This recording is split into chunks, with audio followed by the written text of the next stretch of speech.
Professor Elisandro Vitsorek, sou professor da Escola de Educação Física, Fisioterapia e Dança aqui da Universidade Federal do Rio Grande do Sul, e a gente está aqui hoje para a abertura desse evento, dessa ação de extensão, que é a formação de educadores para práticas interculturais. A nossa proposta é poder desencadear ações teórico-práticas voltadas a poder pensar os saberes no currículo da escola a partir de outras referências. Poder trabalhar com saberes, com conteúdos, com práticas que incidam e deflagrem, uma discussão sobre justiça e equidade social no currículo. Nossa proposição, portanto, é poder trazer as referências da cultura afro-brasileira e indígena, para que de algum modo possam ser problematizadas e tratadas com uma referência da interculturalidade na escolarização. Boa tarde a todos e todas.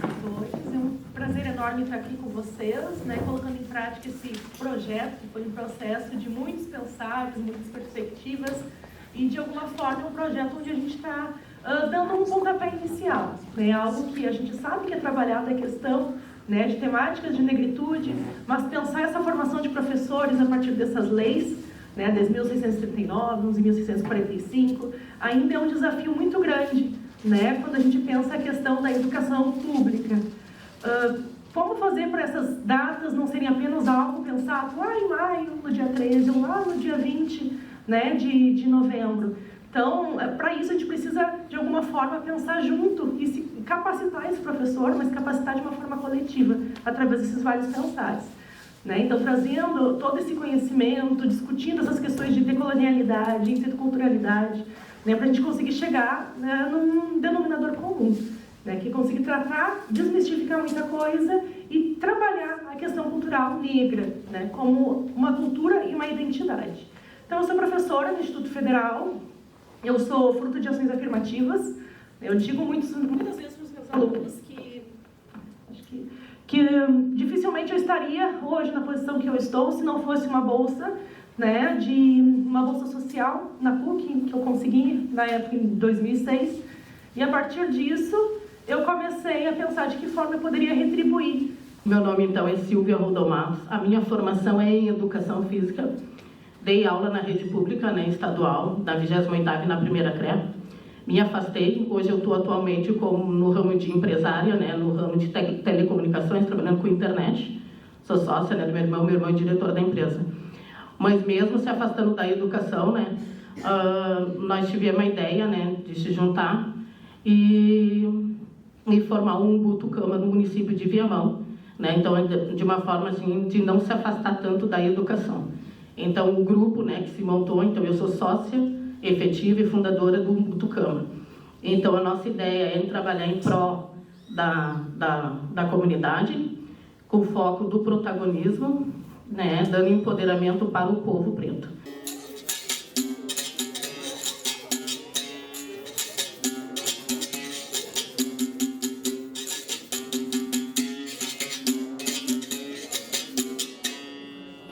A capoeira tem isso, ela é uma atividade integral, complexa, mas uma ótima ferramenta pedagógica, porque além da questão da corporeidade, ela traz a musicalidade. A gente tem os instrumentos e o canto associados nessa atividade pedagógica. Vou pegar mais um instrumento aqui para mostrar para vocês. A gente trabalha também com atabaque, que a gente utiliza muito na questão matemática com as crianças para as contagens, principalmente os pequenininhos lá da educação infantil. Então, normalmente a gente começa com 2 mãos e com eles a gente usa uma, a contagem simples. 1, 2, 3, 1, 2, 3. E depois vai tornando um pouco mais complexa, E conforme a vivência deles na capoeira, aí eles começam a usar as duas mãos, né?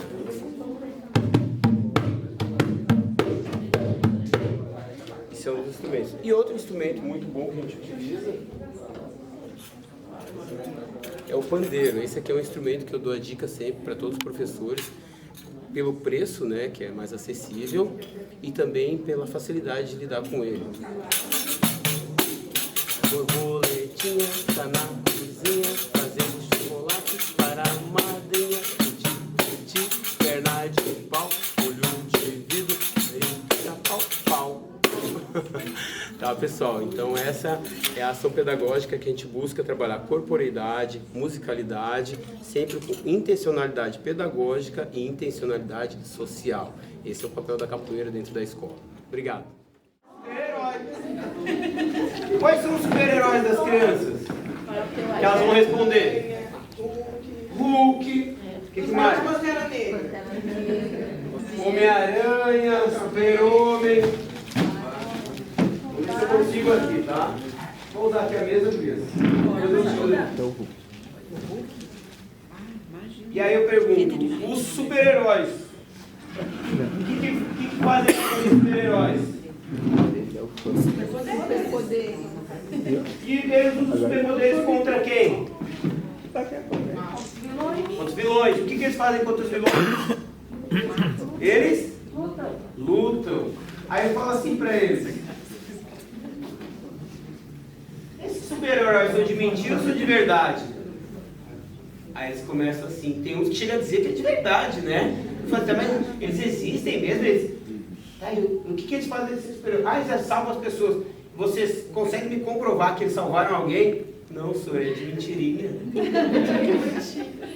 Aí eu falo pra eles: e se eu dissesse pra vocês que no Brasil a gente tem super-heróis de carne e osso, que salvaram, que lutavam, e não lutavam qualquer lutinha, eles lutavam a luta brasileira. Eles fazem assim, e aí eu uso o que eu chamo da super tecnologia da caixa de papelão. Essa é a minha tecnologia mais avançada, essa aqui veio de Wakanda. Mas é sério, gente, eu carrego essa caixinha para lá e para cá. Por quê? Um grande problema do racismo estrutural é a invisibilidade.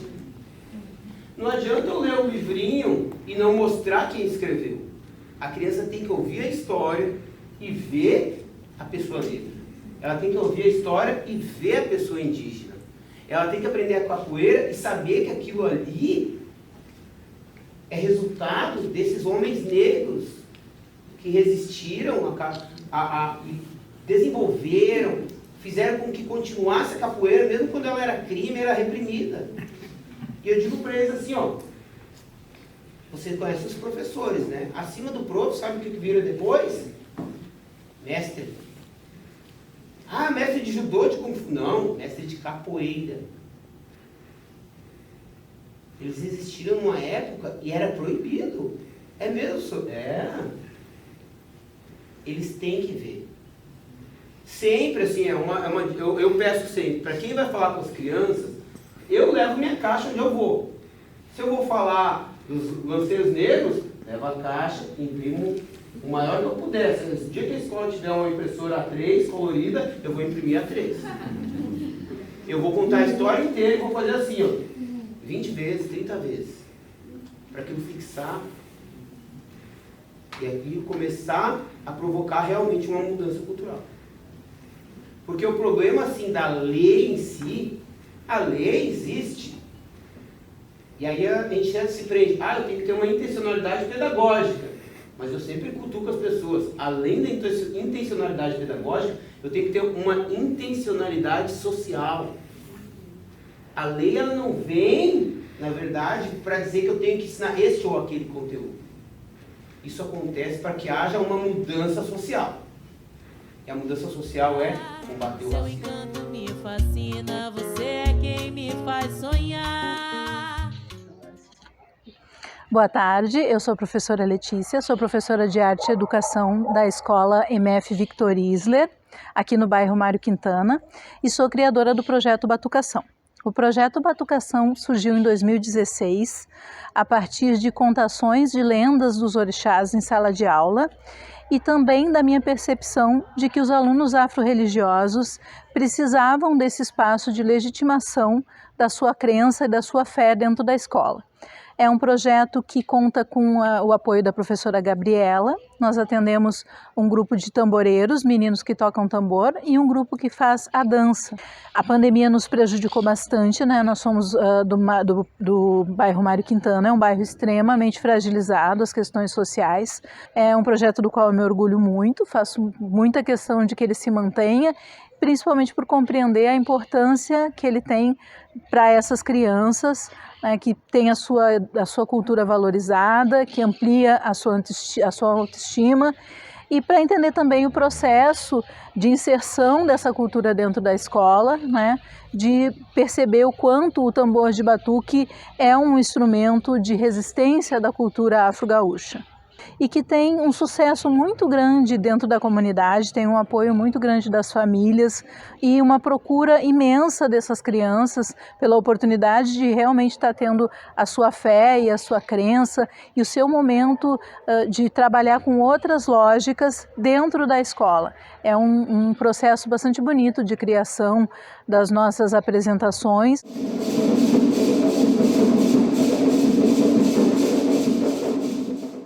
Meu nome é Mário Lopes. Eu gostaria de deixar registrado assim, sobre a importância do projeto que está sendo feito na escola, porque, como na verdade, dentro de casa, assim, a gente tem quem participa da nação, como quem participa da igreja também. E para nós, como não tinha nada assim de educação sobre a nação, sobre a religião afro, isso aí foi uma coisa muito importante, né, que está sendo, né, dentro de casa, assim, para a gente poder conversar e sobre os ensinamentos, né. E eu acho que seria isso, assim, na verdade. É muito bacana, né, esse espaço que está sendo criado dentro da escola.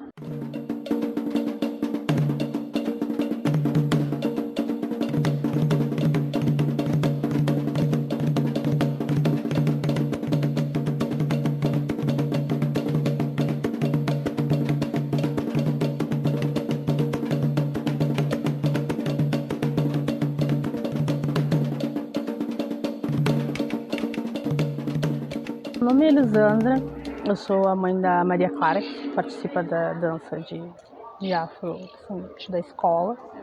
Bom, para mim é importante sobre a educação, né? Como se aprende, ensina também a se comportar com pessoas de religião.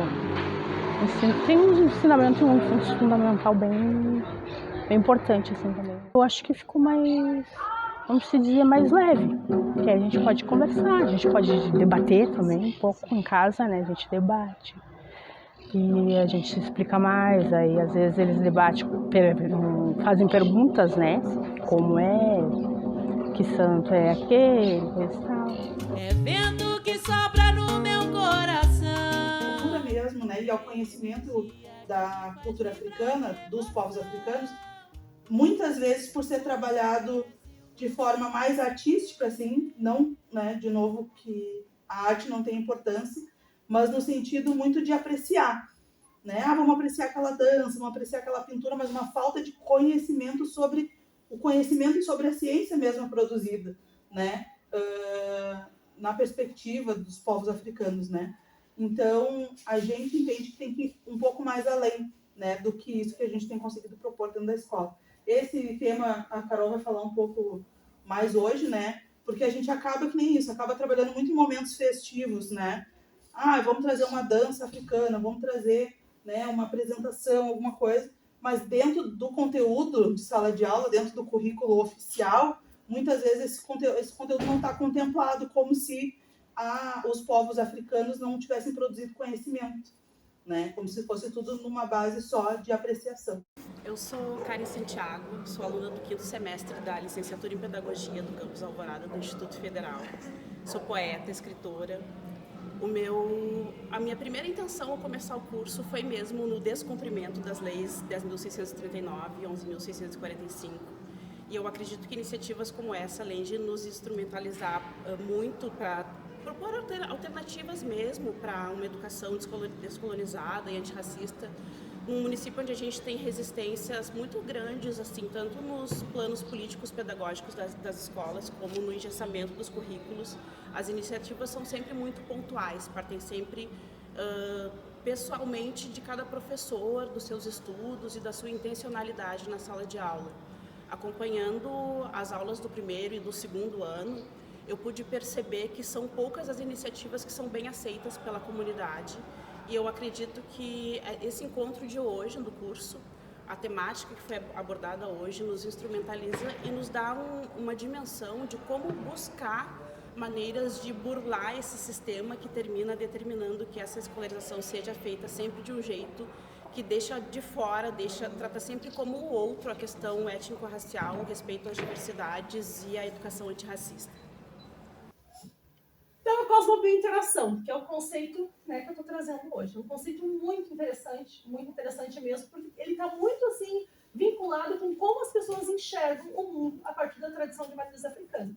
Então, quando eu falo em cosmobiointeração, eu estou falando, né, somos todos parte da natureza, então a natureza ela é sagrada, é a morada dos orixás, que por sua vez são refletidos em elementos dessa natureza, como as forças da natureza. Então, se eu olho para o ar é sagrado, representa Oxalá. Se eu olho para a chuva, a tempestade, representa Yansan. Se eu olho para o rio, para a cachoeira, representa Oxum. Se eu estou olhando para a terra, é Chapanã. Então, todos os elementos são sagrados, porque são representativos de orixás. E os orixás são sagrados. Então, eu devo cultuar, eu devo respeitar.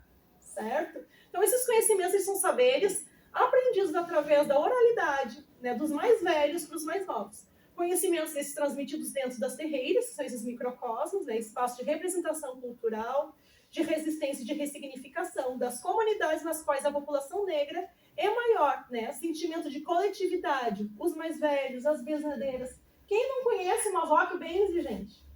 Numa comunidade? Quem não conhece? Isso tudo é reflexo dessa cultura.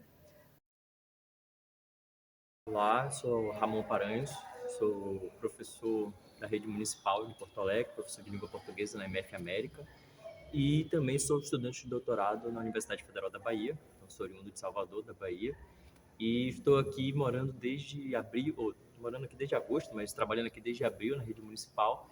E acho que este curso, a intenção principal assim, de me inscrever e começar a participar é me territorializar e conhecer outros aspectos culturais e outros aspectos da cultura regional e local, e sempre estabelecendo relações com o que é produzido e o que foi pensado por outros saberes e outras formas de compreender o mundo, que não só aquela forma eurocêntrica que foi nos colocado e imposta por muitas vezes. E eu estudo também línguas africanas e acabo também trabalhando um pouco com esse conteúdo do que a gente aprende e outras práticas e possibilidades de ensino para além do que está dado, do que está sempre colocado, do que sempre foi feito. Então, transgredir e apresentar outros formatos e outros modos de ver a educação, para além daquilo que a gente coloca de um modo muito eurocentrizado. Então essa foi a intenção do curso, né? Ver práticas, compreender práticas e também aplicar novas práticas que podem ser importantes para o processo de ensino, e não somente de ensino, mas também para que esses estudantes que a gente está informado, que a gente tem contato e que a gente vai começar a conhecer também, que eles também se compreendam com a escola, um papel importante que a escola tem para a formação deles, né? Para a vida deles, que para além daquilo de aprender algumas disciplinas, o que está colocado, mas aprender que este espaço da escola é um espaço importante para a sua integração, para a sua comunidade, para a sua relação, e que tudo que a gente faz é resistir, tentar continuar resistindo, para que a gente continue sobrevivendo na sociedade. Então, compreender essa escola como um espaço importante de integração, de aprendizados, e também um espaço de resistência para outras culturas. Os corpos dos nossos alunos, né? E os nossos, e remete a cuidar do corpo, da dança, de pular, de aceitar, de amar nossos corpos como eles são. Então é muito importante a gente fazer essas atividades para as crianças se identificarem. Eu sou bonito do jeito que eu sou, este é o meu corpo, eu preciso valorizar. Também é um pouco jogada dentro da escola, posso chegar e propor isso, né, para a equipe. Mas tem como? Mas aí, o que acontece? Eu estou trabalhando com a perspectiva de ITANs, pensando trabalhar conteúdos mesmo, né, em sala de aula. Mas tu pode usar os valores ancestrais, os valores civilizatórios, principalmente o do corpo, o do movimento, da circularidade. Esses elementos tu pode trabalhar nas aulas de educação física tranquilamente. Né? Aí entra tudo. Entra a própria dança, entra a capoeira, tudo que é relacionado à questão cultural de matriz africana, né, relacionada com o corpo. Então, acho que é uma perspectiva que professores de educação física podem partir. Bem tranquilo. Fiquei pensando, depois de ter falado, né, eu tô falando mesmo para brincar, né, da questão da matemática, que eu pensei, como você está falando, né, da cultura de matriz africana. Aí me veio, né, como no meu estágio eu estou fazendo, a gente falou das questões de jogos. Jogos de matriz africana. Por que não, da matemática, trazer alguma coisa relacionada e incluir isso? Aí eu já tô aqui, né, pensando, né? Fala, mãe. Exatamente.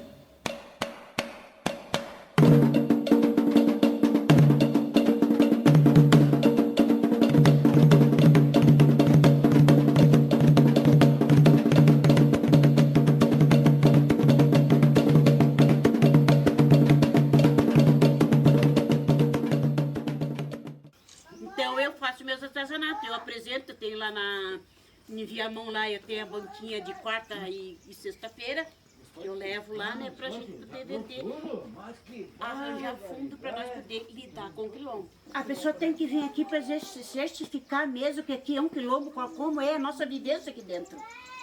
Às vezes pensa que a gente vive muito bem, não, muito contrário. A gente passa muita perrengue, a gente passa muito sacrifício aqui, principalmente na nossa estrada. Nós não temos acesso. Ou uma pessoa adoece aqui, é uma briga. Quantos já morreu aqui dentro que não tinha atendimento médico? Aqui não tinha essas coisas. E quantas pessoas, meu irmão mesmo, faleceu por causa de nós não podemos tirar ele de dentro de casa para atravessar ali na estrada, porque a água inundou. A água era para a cintura, não tinha como. Porque ali os arrozeiros plantavam, então no inverno enchia as comportas deles lá. E o que eles faziam? Eles largavam a água e a água vinha tudo para a estrada. E nós ficávamos aqui liados 15 dias e 20 dias sem poder sair para fora. A gente tem que correr atrás, porque senão a gente não ganha. Nada vem de mão beijada. A gente tem que lutar para poder ganhar. E eu vou continuar lutando até o fim. Enquanto eu tiver força, né, eu vou lutar. Nós temos que continuar. Nós temos que levar a história adiante, porque a história, muitas vezes, no colégio, ela é contada muito diferente da realidade que nós temos aqui dentro. Então, a história que eles contam, eles acham que os negros não são preguiçosos, acham que os negros não querem trabalhar, os negros querem viver à custa do governo. Mas não é assim. A gente procura o quê? É ter o espaço para a gente poder trabalhar, para a gente poder plantar. Se a gente não tem esse espaço, como é que nós vamos plantar? Se a gente não tem esse espaço. Então a gente briga para que nós podemos ter o nosso espaço, o nosso direito de nós trabalhar e ter o que é nosso. A nossa própria renda, a nossa própria comida. Então o que tem lá fora, que muitas vezes agora esse Bolsonaro que tem aí agora, o que ele acha? O quilombo não precisa de terra. Pra que terra? São vagabundos, se não trabalham, para que querem terra? É porque ele não conhece realmente o que é um quilombo. Se ele entrasse dentro de um quilombo, ele ia ver qual é a dificuldade, a necessidade que os quilombolas têm. Para ele poder ter as coisas. Porque o nosso antepassado já passaram o que eles passaram. Agora, hoje nós também continuamos quase que passando o mesmo trabalho com eles. Só que hoje nós não temos no chicote. Mas pensando bem, se a gente vai estudar bem estudadinho, nós temos no chicote. Para nós poder ganhar coisa, nós temos, o que a gente tem que fazer? A gente tem que correr. Para nós ter a terra que é de nosso direito, que era direito da avó Anastácia, que foi vendida, trocado por mala de comida. Então, todo fim do mês, o velho saía por aí, eles conversavam o falecido vô para trocar um pedaço de terra e eles davam um balde de comida. Quando terminava aquela mala de comida, já outro mês, já de novo. Era a mesma coisa. E assim eles foram levando. tirando tudo que era de direito nosso. Aí restou esse pedaço aqui. Aí quando chegou nesse último pedaço que nós temos aqui dentro, eles queriam tirar do falecido velho também. Aí fizeram o velho dar uma surra na falecida avó, de corrente, de chicote, fizeram ele dar uma surra nela para ela aceitar as malas de comida em troca disso aqui. E ela disse que não. A última coisa que ainda resta para os filhos dela, para deixar para os filhos dela, quando ela ia morrer, que ela tinha certeza que ia ficar, era esse pedaço. Ela podia apanhar, mas não ia entregar. E não entregou. Então, hoje nós temos que fazer o papel que ela fazia. Ela brigava para aquilo que era dela. Então, hoje nós temos que fazer a mesma coisa. Brigar por aquilo que é pelos nossos filhos. Então, a gente tem que deixar o legado para eles. Para eles continuar esse legado do Quilombo. Para que não venha encerrar o destino do Quilombo. Ele tem que estar sempre continuando. O sacrifício é o mesmo sacrifício. E não era para ser assim. Porque quem trabalhou nessas terras foi o negro. O branco hoje tem, porque o negro trabalhou. O negro deu a vida dele para aquilo ali. Embora não querendo, mas ele deu a vida dele por aquilo ali. Então hoje os brancos têm por causa disso aí. Então é sacrifício, tanto os negros como os índios, né? Para eles, índio e negro é uma tristeza.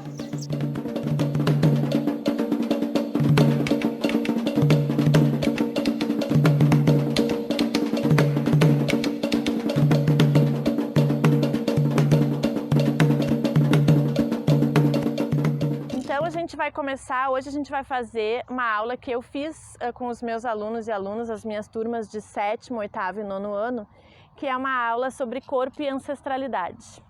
Né? Porque pensando que se a gente tem esse corpo, se a gente carrega esse corpo, ele veio de algum lugar, né? Ele veio daqueles que vieram antes da gente, né? Então, para a gente parar e pensar um pouquinho sobre isso. E aí eu vou pedir para vocês, esse aqui é o maracá, para quem não conhece, o maracá é um instrumento indígena, né? Um instrumento que faz também a conexão entre os diversos mundos, né? É usado nos rituais também de preparações de luta e de festa e nos rituais religiosos também.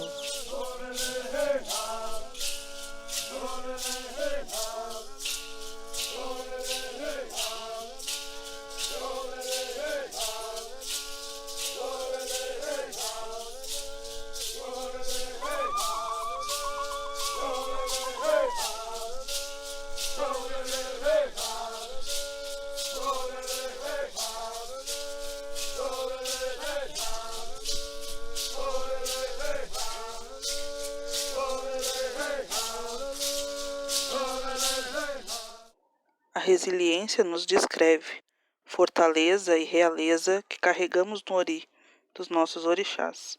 Somos semente a cada geração, no anseio de libertação. Os açoites de chicote, pau de arara, ônibus e metrôs lotados, em trabalhos que nos remetem à servidão, nos ignoram, nos marginalizam e tiroteios na comunidade. E lá está mais um negro na estatística, morto, sujeito, suspeito. Tiram nosso suspiro de liberdade, os quilombos, quando questionam ou tiram nossas demarcações. É medo que eles têm, pois. Sabem que quando espaço conquistamos, somos grandes na ciência, nas artes, na política, na diplomacia, na educação e em qualquer colocação. A cada porta que abrimos vem conosco gerações, com fome e sede de saberes e de mostrar nosso valor. Negro, tu és semente, pois tuas raízes são profundas. És passado, és presente, e só tu podes ser um dos futuros dessa nação.